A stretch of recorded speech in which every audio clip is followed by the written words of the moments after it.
Hello, and welcome to another one of these podcast thingies. Today, once more, I will answer your questions to the best of my abilities. First question. First question's not a question. It is merely a statement. Meow. A statement of which I completely endorse. Okay, next question. How do you see yourself integrated in the Japanese underground scene? Are you just generally treated as an outsider that can't belong? Well, to answer the second part of that, not really ever.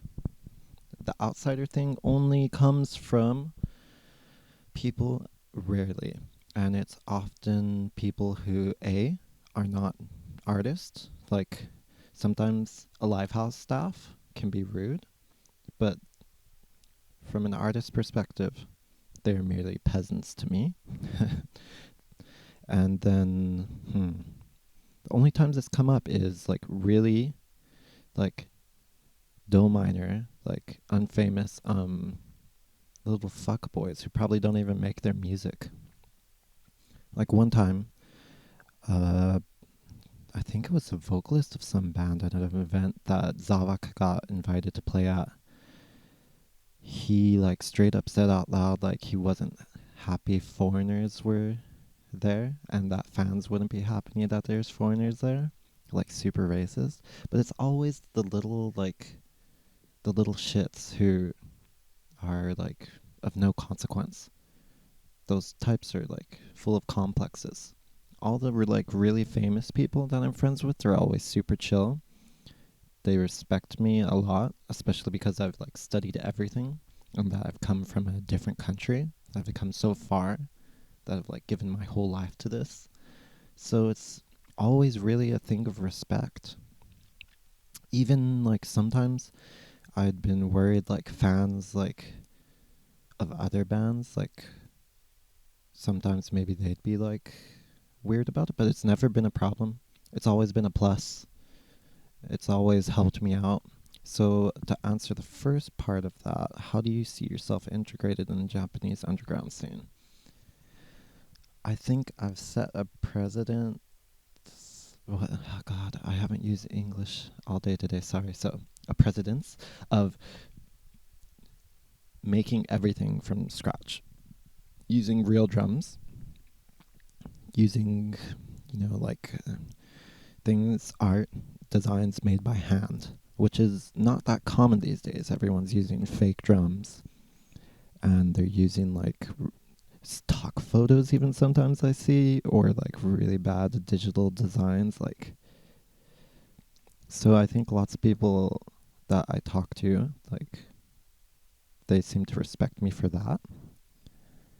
So yeah, I think I have integrated myself in the scene as also someone, who has told CD stores and stuff to fuck off and stuff. Like pointless things I've pointed out and musicians around me I've noticed. For how like fans see me of other bands.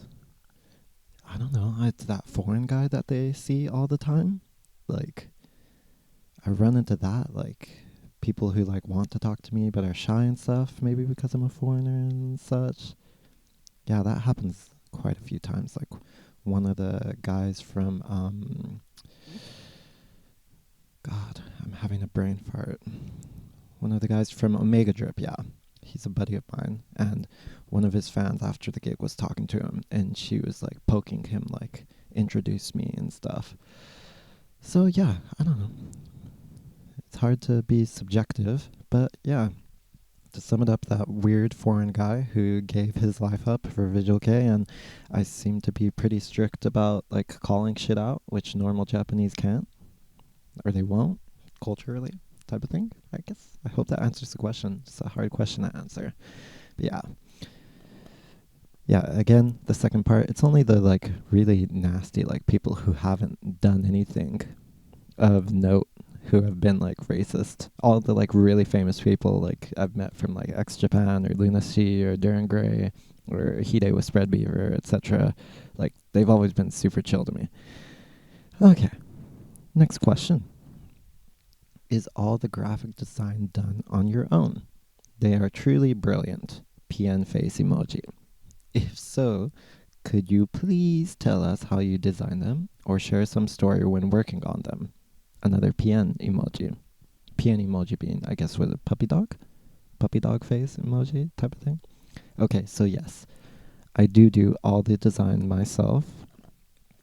And I used to work as a professional designer in Japan until during the midst of Corona, I just got sick of that stupid job, told them to fuck off. Okay, but please tell us how you designed them. Lots of it I just draw by hand on paper, then I scan it, and then I bring it into the digital realm. That's the majority of the time what I'm doing. I try to make as much physical assets as possible and then do things in the digital digital realm that also mimic other organic, like physical things of the past, designs of the past. My philosophy is neo-retro, if that makes sense. I'm like trying to give you South Park member berries. Member berries feels like I want it to feel nostalgic. I want it to feel organic. I'm a big fan of pro wrestling, and I guess a really good bit of advice I could give is watch pro wrestling and see the people with the very unique gimmick, originality, being the ones who are the most eye-catching, the ones who are most interesting, the ones selling the most. So I always try to apply that type of mindset also towards my music, towards my art.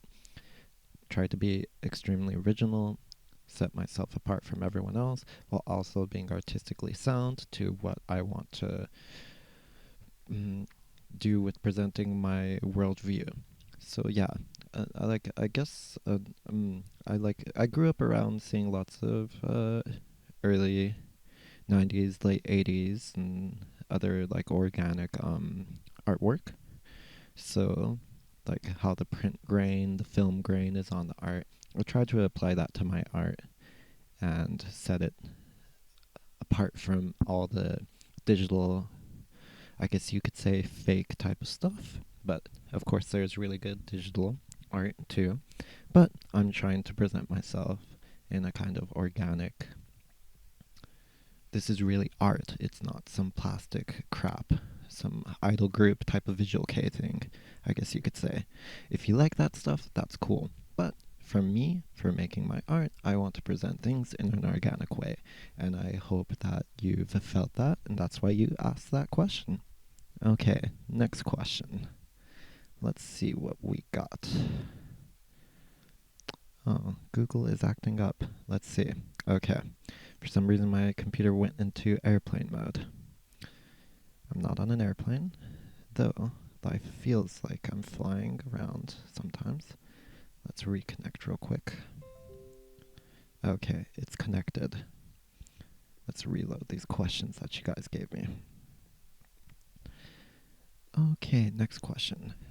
What was your worst life ever, and what was your best? Okay, so, worst one ever in America was probably this anime convention in Monterey. I think it was Anime Icon or something. I'm sorry if I'm giving the wrong name, but it was one in Monterey. Love Monterey. Love the sea otters. But these guys, it was their first convention, and I believe the last. And they did not know what they were doing at all. And so the contract we had to change things up once we got there, because they were like trying to change the stage location last minute and put us in a place where like there was no one. And I believe it was only us they wanted to put in that location, while the other performing artists would be at a certain stage. So like that was already like, that pissed me off. So I was like telling them, nope, not gonna happen. And then they didn't have a table set up for us to sell merch, which was part of the deal. So it was a shit show, and I remember remember going up to the manager, whatever you call it, and telling them, yeah, you guys didn't follow your part of the deal. So you guys are doubling our food comp. Give us double the amount of food comp tickets right now. And they were hesitant at first, but then I was like, nope, not happening. Or we'll just go home. So they gave us the food comps, and we went back to the hotel, and we got really drunk. Worst concert in Japan was probably one of the Urawa Narcissus events. Just because they pair you up with really weird, low level people that I'm not that bitchy about it, but I know the fans get really upset because they're paying a lot of money for an event, and then they have to watch two people who are just doing karaoke, or even some old man once with an acoustic guitar that had nothing to do with visual care, which is cool if that's your art, but I felt really bad for the fans, and they got really angry too and told me not to play those events again. Best concert for Japan would probably be the last Zavak gig at Ikebukuro Chop. They were just really good bad bitch energy, I guess you would say. Yeah, people who seeing us for the first time, who were experiencing how different we are. I felt that throughout the room. When you feel that aura, those events, those experiences as an artist are really fun. Yeah, that one was really great. The Osaka gig as Zavok too. There were so few people, but how crazy the Osaka girls were made it worth it. But then afterwards, because it was us as guests at a session event, the girls were expecting us to hit on them or something, and we're artists, not fuckboys, so we were all really confused. Mukuro was visibly confused. Yeah. Best gig in America was probably maybe the Saka anime gigs we did. My first solo live was packed and went really well. People who knew me from my previous bands and stuff there. And in America, San Jose, last San Jose gig we did for my solo band before I moved over here. We were the headlining act, and yeah, it was packed and it was great. The promoter was not going to give us any money after the gig, so me and my guitarist strong-armed him. We were like, okay, if you don't have any money, I said, do you have a credit card? And then we forced him, excuse me, we forced him to buy us tons of pizza. So we ate tons of pizza while listening to Lionel Richie and smoking marijuana. Good times. Really good event. Okay, next question. Let's see, what is it? Do you ever get homesick? And if you do, what is it that you miss the most? I miss many things. Yeah, I've been here for a decade, and I haven't been home since. I miss the natural multicultural thing. I live in a big city, Tokyo, and of course there's people from all over the world here, but it's not a natural integrated thing like in America, California, where you have I believe the most the largest amount of expats from all over the world gathered in one place overall. And yeah, I miss just growing up and being around all these different cultures, being able to get all these different foods, and yeah, seeing how divisive America has become, and knowing that the best part of America is its diversity. That makes me really sad. Seeing how people are black and white, angry at each other, but that's just the news and media too. You'll find most people are really generally nice to each other. I'm still hoping so. And yeah, I miss that. I miss Yosemite National Park because my hometown is called the Gateway to Yosemite. So when I go back, hopefully this year, for some lives that we are planning, I need to go to Mariposa and then go up to Yosemite and enjoy the beautiful nature up there. I miss Mexican food so much. I'm honestly scared that if I go and eat Mexican food from like a taco truck, that I'm going to like cry with joy in front of some Mexican people and just be like, I missed you guys so much.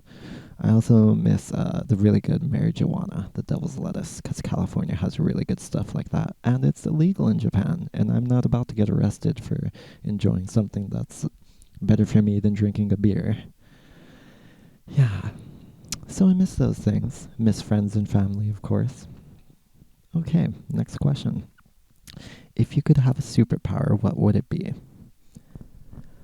I could go really in depth on that, but I'll just say I wish I could. Excuse me, I keep burping because I'm drinking Monster energy drink, as a true Kyle should.